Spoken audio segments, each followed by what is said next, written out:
지금 서울중앙지법에서는 오전 10시 10분부터 정재욱 영장 전담 판사의 심리로 윤석열 전 대통령의 부인인 김건희 여사에 대한 구속영장 심사가 벌어지고 있습니다. 오늘 심사 결과에 따라서 전직 대통령 부부가 동시에 구속되는 헌정사상 초유의 상황도 벌어질 수 있는데요. 김 여사는 앞서 특검 조사 때와는 달리 오늘은 별도의 발언 없이 곧장 법정으로 들어갔습니다. 그렇습니다. 김 여사는 예정된 시간보다 40분 정도 빠른 오전 9시 26분쯤 법원에 도착했고요. 내내 굳은 표정이었습니다. 지난주 특검에 출석해 자신은 아무것도 아닌 사람이라고 입장을 밝혔던 것과 달리 김 여사는 오늘 취재진 질문에 아무 대답 없이 곧장 신문이 열리는 321호 법정으로 향했습니다. 다만 법정으로 올라가는 이 검색대를 통과하기에 앞서 김 여사는 취재진을 향해 짧게 고개를 숙였습니다. 특검 조사 당시 김 여사의 포토라인 발언과 오늘 법원에 출석한 모습 이어서 보고 오겠습니다. 국민 여러분께 저같이 아무것도 아닌 사람이 이렇게 심려를 끼쳐서 진심으로 죄송합니다. 수사 잘 받고 나오겠습니다. 국민에게 더 하실 말씀 없으십니까? 추가 질문 나중에. 죄송합니다.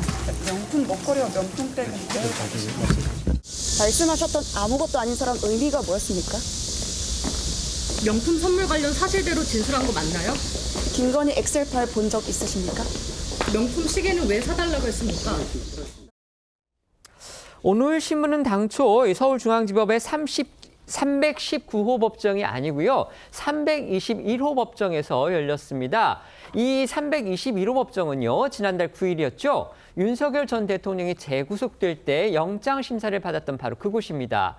구속 갈림길에 선 김 여사인데 오늘 영장 심사에서 특검 측과 치열한 공방이 벌어질 것으로 그렇게 예상이 됩니다. 네, 이 특검은 특검법에 규정된 16개 수사 항목 중 가장 수사가 많이 진척됐다고 판단한 이 의혹 3가지에 대한 혐의를 영장 청구서에 적시를 했습니다. 자본시장법 위반과 정치자금법 위반, 그리고 특정범죄 가중처벌법상 알선 수재 혐의인데요. 각각 도이치모터스 주가 조작 의혹, 공천 개입 의혹, 그리고 건진법사 청탁 의혹과 관련된 혐의입니다. 특검팀은 오늘 영장 심사에서 이 김 여사가 지난 6일 특검 조사 당시 이 모든 혐의를 부인한 것과 관련해서 증거 인멸 우려가 크다는 데 방점을 두고 이 구속 필요성을 강조한 것으로 보입니다. 이 어제 법원에 제출한 구속 의견서만 무려 800쪽이 넘는데요. 지난 6월 특검 출범 이후 김 여사가 병원에 입원했던 그 점을 들어서 수사 회피 가능성도 거론한 것으로 전해졌습니다. 반면 김 여사 측은요. 이 같은 특검의 주장을 반박을 하면서 영장이 기각돼야 한다 이렇게 맞설 것으로 보입니다. 네, 김 여사 측에서는 특검 소환에 응했고 성실히 조사를 받았기 때문에 도주할 이유가 없다는 점, 그리고 건강 악화 등을 강조하면서 방어에 나설 것으로 보입니다. 어제 김 여사 측에서는 병원 진단서도 법원에 제출했다고 합니다. 재판부는 영장 청구서에 담긴 3가지 혐의가 얼마나 입증됐는지 여부, 그리고 도주 여부, 그리고 증거인멸 가능성 등을 종합적으로 따져서 영장 발부 여부를 판단할 것으로 보입니다. 김 여사 구속 여부 오늘 밤 늦게나 내일 새벽쯤 결정될 것으로 전망되고요.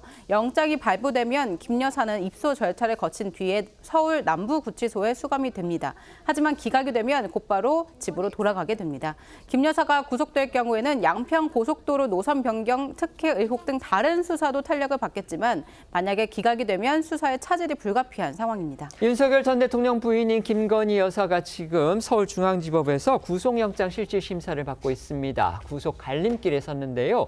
결국 재판부가 구속 여부를 판단하겠죠. 이 구속 여부를 가르는 관건이 과연 뭘지 마침 두 분 다 오늘 법률가시기 때문에 의견 여쭤보도록 하겠습니다. 먼저 말씀해 주시죠. 예, 형사소송법상 구속의 사유는 죄를 범했으라고 의심할 만한 상당한 이유, 그리고 증거인멸 우려, 도주 우려입니다. 그리고 범죄의 중대성이라든가 재범 위헌성, 참고인이나 공범에 대한 위해 우려를 고려해서 판단하게 돼 있는데요.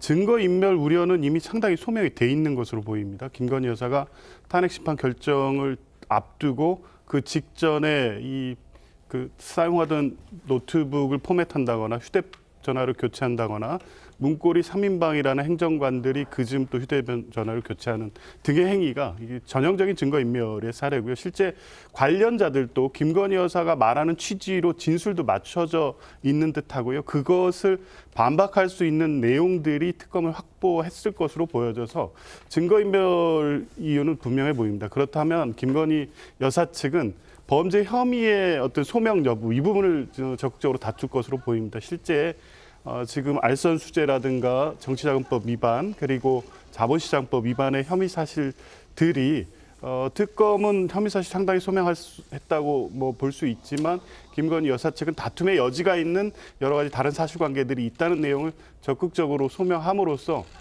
실제 재판부가 증거인멸의 우려 부분까지 판단하지 않더라도 범죄 혐의 사실에 대한 다툼의 여지, 그래서 방어권 보장 차원에서 기각한다 이런 판단을 구하고자 할 거로 보는데요.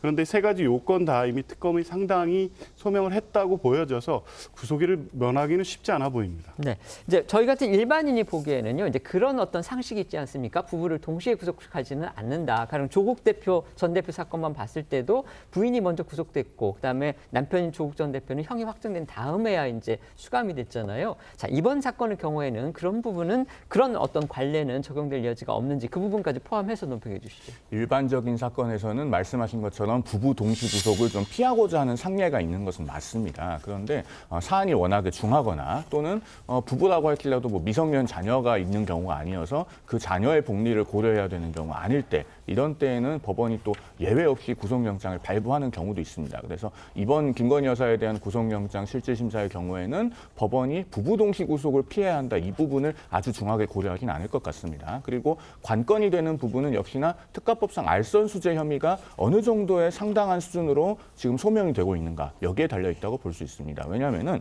정치자금법 위반 부분은 어쨌든 무상의 용역을 받으면 안 되는 정치인은 윤석열 전 대통령 본인입니다. 그러면은 그 배우자에게 어느 정도로 중한 혐의가 있다고 봐야 될 것이냐 이것은 다툼의 여지는 있다고도 볼 수 있습니다. 그다음에 자본시장법 위반 부분은 권오수 도이치모터스 회장을 비롯한 그 사건 관계자들이 받은 재판, 형이 이미 확정이 됐죠. 그런데 한 명 빼고는 전부 집행유예를 받았었습니다. 그리고 실형이 선고된 한 명은 다른 회사 종목을 주가 조작한 혐의가 함께 있었죠. 그렇기 때문에 김 여사에 대해서 지금 이득액이 특검이 이득액을 특정했다고는 해도 역시나 그 선행 재판에서도 모두 부당이득액이 특정되지 않는다라고 법원이 봤던 사례를 비춰보면 역시나 어느 정도의 중한 혐의인가에 대한 다툼의 여지는 있어 보입니다. 그렇기 때문에 김 여사 측에서 아직도 물건을 받지 않았다라고 주장하고 있는 그 특가법상 알선수재 부분, 그 진술이 얼마나 사리에 맞느냐 또는 법원이 보기에 도저히 사리에 맞지 않느냐 이것이 재판부의 심정을 좌우할 걸로 보입니다.